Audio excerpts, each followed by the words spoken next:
Doug, Barbara, thank you for joining me. Maybe you can give us a little background about you guys, just kind of how you got started and to where you are today. Well, I guess I'll start first. I got into the insurance profession back in 2009, 10.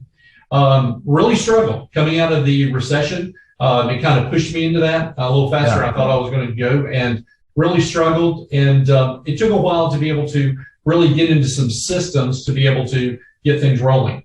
Ultimately, Barbara joined me in 2014. And again, I would say she would say she struggled as well. Yeah. And then we were able to get with some groups to be able to put some real structure together in terms of some programs. Because I'll tell you, the one thing about this business is it's not a product business, it's a business, and it's a process business. Yes. You know, you talk to people all the time about trying to sell a product, but it's about helping people and achieve what they're trying to achieve. And you know, you have people all the time, they'll take a product and then just try to fit it into everybody. And what we've really learned over the last 10 or 12 years is about process, not about the product. And so when we came across what Jeremiah did and his framework and his process, we just realized it was a good fit for what we try to do, because we had tried other marketing gurus and things like that around the internet, spent thousands. Yeah. I mean, yeah, okay. But the problem there was this is what we realized: they were not financial services processes. Gotcha. It wasn't the expertise.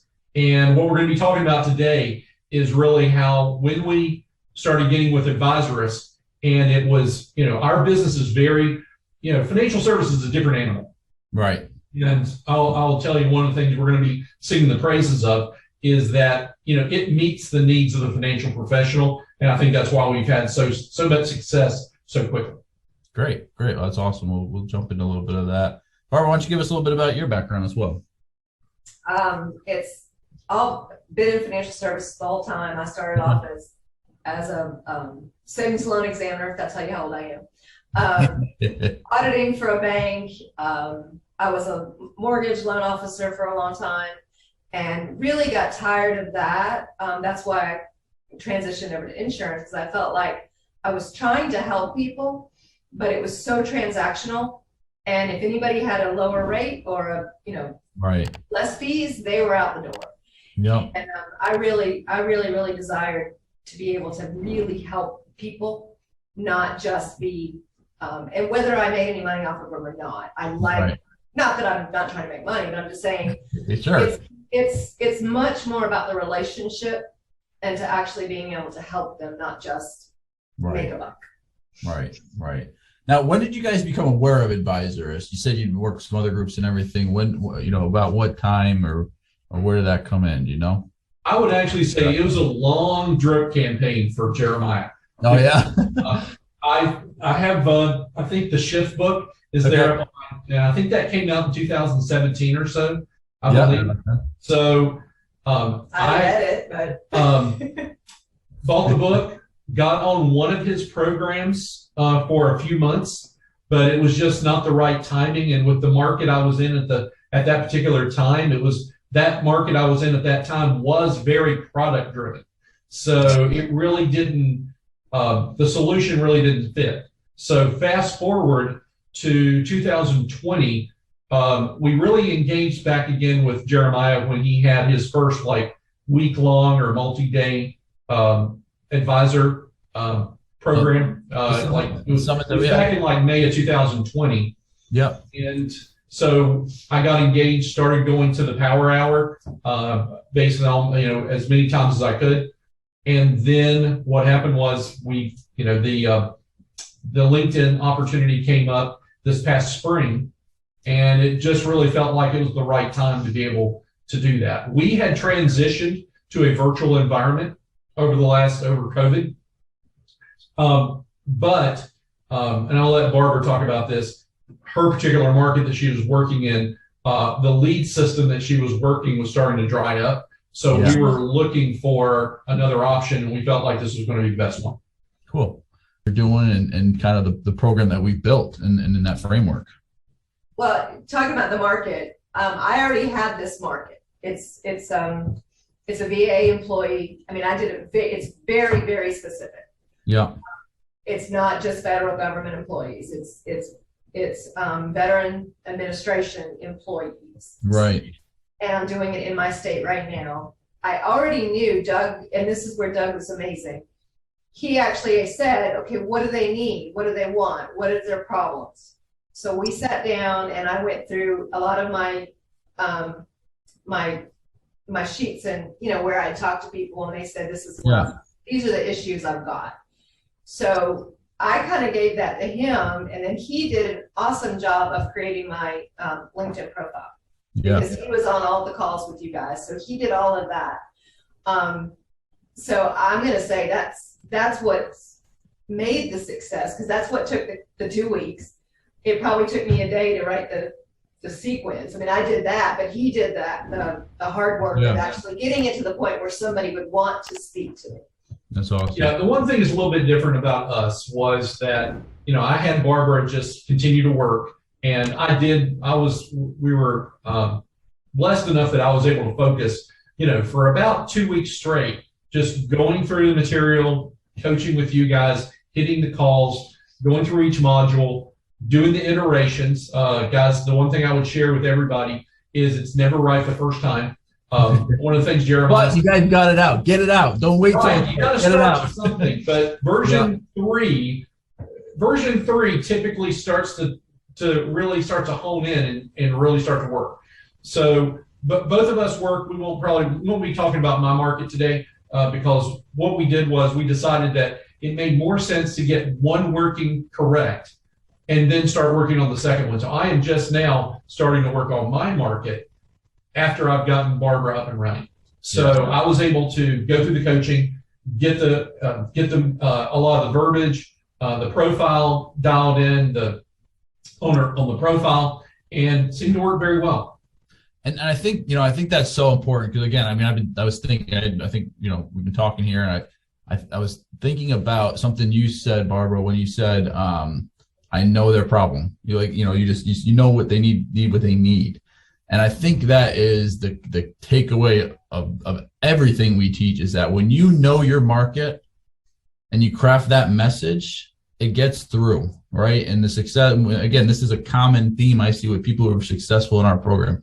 They know their niche, they know the problem, they articulate it well, and then things just kind of take off. I call it the snowball, especially with the way activity on LinkedIn works. I mean, it just starts rolling down the hill, and it's downhill momentum from there. So kudos for that. You guys knocked it out of the park, right? And you've had some early success, right? So we're not. So what's that? Just about 2 months into your campaigns. So maybe just talk a little bit about the success you've had, how it started, how the meetings kind of started trickling in, and what you're seeing now. Well, as of, I guess, my first 15-minute. Now, like I said, I did a little bit different. My first 15-minute coffee chat was actually a phone call. And I'm just, you know, we're just having a little chat, just kind of getting to know them. What do you like about what you're doing? That kind of stuff. And, oh, by the way, this is what I do. Yep. Then I set up a 30-minute appointment, and actually it's much more fact finding. And they know this because I've already set it up, and they've looked at my profile. They know what I do. And after I do the fact finding profile, then I will actually set up a Zoom meeting. And I actually prepare about a 15-page report for them. So I'm giving them something. Okay. I'm giving them this report. We're going through the report on Zoom. If they don't do anything with me, they have walked away knowing what their pension is going to look like. Great. So And I feel like that's really important. And you've refined that process. This isn't taking you a 15-page report. It sounds pretty in-depth, but you're using software or something to create it. All right, so you're scaling that up too. 10 minutes to put it togetger. All right. Just want to make sure. I just want to be clear. Anyone watching this maybe going crazy with reports. Be smart. Work smarter, not harder, right? Well, good. So I've actually had about 21. Excuse me. My first one was June 1st. I think my first 15-minute call was June 1st, and I still haven't completed the cycle with that person. because it does take a little, they went on vacation, you know, that kind of stuff. I've had 21 15-minute appointments, 14 30-minute appointments. That's awesome. 66%. Great. I've had 8 full-blown Zoom appointments. Awesome. And 4 of those have turned into actual clients for my $9,300-ish of, now I haven't, not all that's in my bank account yet, but it should be in my bank account sometime in the next few weeks. Well, I've got a little over 300 contacts from the if you look on the dashboard. Yeah. And I know you said your pipeline's pretty full to another potential business that's kind of sitting out there and as well. So that's great. So that's awesome. I mean, you're averaging 10 appointments a month off of that at this point. And that's so like you said, it took you, so what's that, about 2 weeks from there to even get your first appointment, and then you start seeing that kind of speed up. So that's tremendous. And I've actually had one referral from one of my appointments. That's one of the one that turned into money. Yeah. That's the power of, this is like networking, virtual networking, right? You're able to just meet people, talk with them from the comfort of your own home, which is nice. All right, sitting or at your desk or wherever your office. So that's all great. I wanted to talk about something. You had mentioned this to me, and this is another thing I really liked about your guys' story here was you do a 15-minute chat, which we teach, and then you do a 30-minute phone call in between there. Not something we teach. But I think this is important. Douglas goes to the point you made starting out too, where you have your process, you have your business already. And you took our framework, you took the coaching, you took those things, applied it to what you do, but still kept what works for you. And that works, obviously, right? I mean, you're trying to do math off the top of my head. So you're betting 66% on second appointments, all right? And what are you, just shy of 40, or just around 40%? On closes or clients, I guess, for sales. So I mean, your numbers are great, and you're just starting that cycle, so they're going to even improve from there. So I love how you mentioned there in terms of metrics. One thing that Jeremiah said on a call just a couple of weeks ago is that in our market, only 2% of people are actually top of mind looking for financial advice, right? Yes. So you're looking at 300 contacts over 60 days or so. And of that, she's gotten 4 closes. So that's 4. What's that? That's 1.5%. That's 1.5%. So we're right there, close there. We're probably within a sale or two of she's of the 2% that are looking. She's closed 75% of them. So let me speak to that as well. This is I just had a 30-minute call right before this one right now. The gentleman is getting married next year, baby on the way, looking for a house. And he said, if this all hadn't been, everything came together, the only reason I reached back out to you was because I'm getting married and have a baby on the way. And it just all, I need to think about this. So it's timing. We need another hour just on this topic alone, because this is exactly it, right? And like you said, that 2% of these 98%, that if you keep following up, you create the systems and processes, put that into place, that's where that snowball effect. I mean, I've seen it, and I still see it, just of having all these people to talk to, and the timing, and that's really the great thing about this, because in sales, a lot of times we have to inflict our timing or our sales skill to make someone's timing seem more urgent. Maybe, talk them into use our persuasion skills. Not that they don't need a product or anything, but maybe there's some doubt and you lose persistency or get chargebacks. A lot of advisors deal with that. That's another great thing. You're dealing with people that are in the exact time that they need something. I think that's also, tremendous. So I love how the numbers work out. I would mention as well, this video is going to be watched at different times of the year. This has been through June and July, which is typically the least active time, with people going on vacation and everything and coming out of COVID. Everybody's trying to just get out of town, and this is actually the lowest part of the year. So we're very pleased if it's this good at this time of year. July, getting this business through June and July. Just can't wait to find out what it's going to be like. Once we start to really nurture all these 300 over the next months and years. Right. No, absolutely. So just to kind of finish off the process, please, I think that's important, especially what we're talking about here. So you go to that 30-minute, then you're going to the Zoom with that 15-minute PDF from their report from there. Is it a one-call close? Is there follow-up involved after that, or how does that usually work for you? It depends. I mean, Yeah. I have 3 products that I'm actually able to help them with. Gotcha. First is just a pure straight old life insurance policy. Those are generally that one call, that call I close generally because they see the need and they're good. I also have an opportunity for annuities. That one generally takes more calls. Yeah. Because now in the federal market, they're used to that word, they're used to that, so it's not quite as hard. Yeah. And I do have IUL, excuse me, I have IUL opportunities as well for people that are overfunding their TSP. Yeah. That one, and that Zoom call is different depending on how old they are, what they're doing. That's what that 30-minute fact finder was. Cool. Yeah. So if they're 40 years old and they're funding their TSP, with 15% of their income, they only get a 5% match. So I'm going to focus in on a 10% IUL. Yeah. If they're 59 and a half and they've got $300,000 in their TSP and they don't like risk, it's going to be an annuity call. So a lot of times that one, especially on the annuity, I don't show them that then. Yeah. I go, how would you like to see? What would I ask them, how does this make you feel? How would it make you feel if, you retired and it's 2008? Right. So I put some pain there first. Sure. Absolutely. What does follow-up look like from there? Is it, hey, I leave a voicemail, I send a message, I'm done? Or is it forever? Is there a cadence? Is there a process that you guys have in place for that? Oh, from that point, it's appointment to appointment. I don't get off the phone without making another appointment. Gotcha. So you're going to keep now, if there's nothing there, or they're not 59 and a half yet, let's say they're 58, as of right now, I've just put them in a tickler system. That's where. Yeah.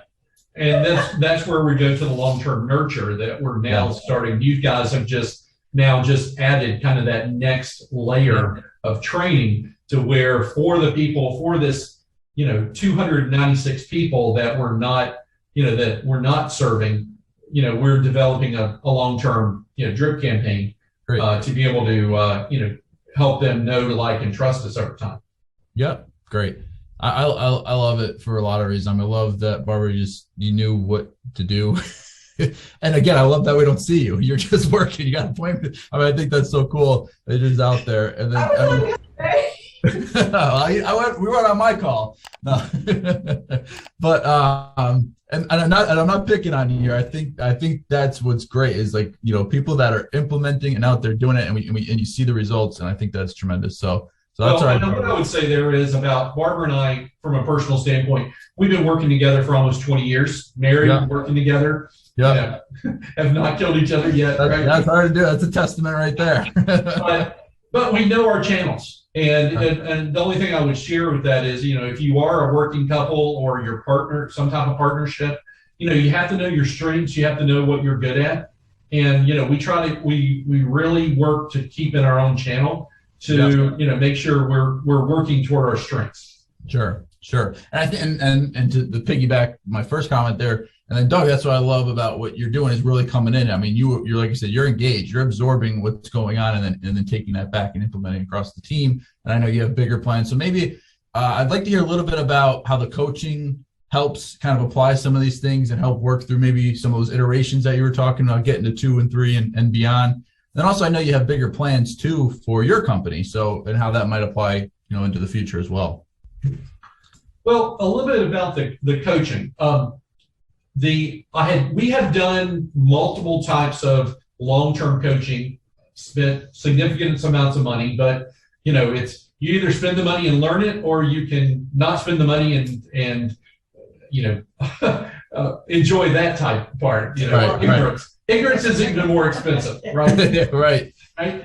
Yeah. So when we first came in, we were used to a a very specific type of one-on-one coaching on a regular basis. Your process is a little bit different, but it does give us access. So it's group coaching, but we're right there and being able to answer questions live, 2 or 3 times a week. Well, 4 times a week, I guess. We have 8 hours, topical hours. Yeah. Okay, it's a lot. Yeah. So, each module, you have trainings throughout the week on different subjects. So, depending on what we need at that time, I can plug in, get that question answered, either there or by email. So it's a different process, but I've grown to appreciate it. Do you get value from the other members? Because that's really what something that was unintended on our side, like where they're coaching, but the other members bringing their experience and questions. We've found a lot of benefits from that for all members. Yeah, there's definitely a lot of synergy there. I've been I've actually had maybe 2 or 3 just one-on-one conversations with other like-minded, and they might be in our market, or they might use some of the same tools we use, or just helping in any way. So yeah, the community has started to engage. I know you guys are working toward improving that dynamic over time. So we're looking forward to that. And but no, it's been very good. Awesome, good. Well, I appreciate your time. I want to thank you guys for that, for sharing. To that point, I feel like when we share these wins and the things that are working, our members get to see it and just take that little nugget and apply it to what they're doing. So thank you guys for that.